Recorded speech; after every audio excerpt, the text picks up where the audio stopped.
All right, so for this next one, I've got log base 2 of the quantity 6x minus 8 minus log base 2 of 8 is equal to 1.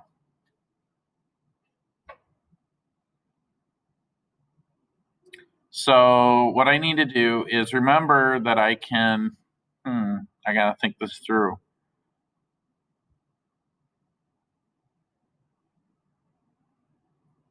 Okay, so I'm gonna shrink this down by using this property. If I say the log base b of m minus the log base b of n, that's the same as saying the log base b of m divided by n.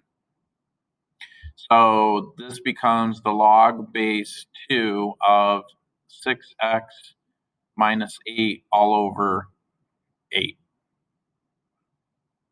equals 1. Now I can start to solve this, but I want to reduce this down a little bit on the top here. So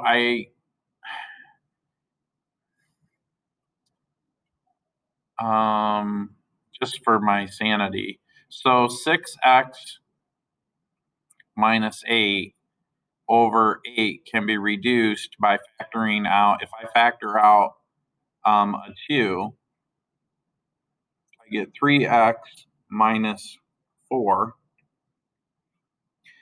and then 8 is the same as 2 times 4.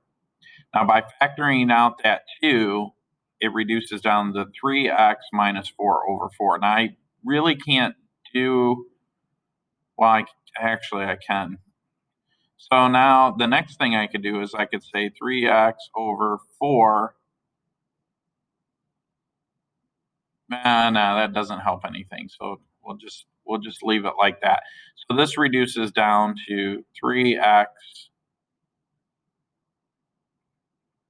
minus 4 all over 4.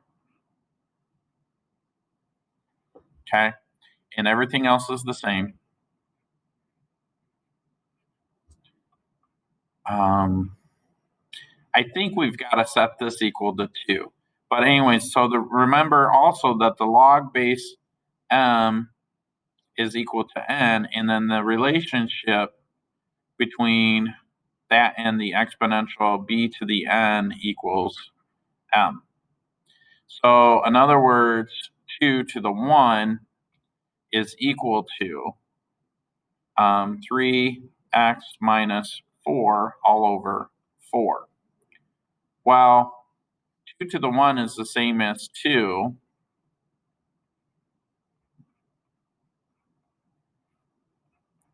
To get rid of the 4 on the bottom, I'm going to multiply both sides by 4. 4 divided by 4 is 1. 1 times this stuff is just 3x minus 4. And then 4 times 2 is 8. Next, I'm going to add 4 to both sides. And I'm going to get, let me write this over here, 12 equals 3x. Divide both sides by 3. And I get 4 is equal to x. Now, that I would have got the same answer if I would have left this as this. It's just, it makes it a little easier to work with.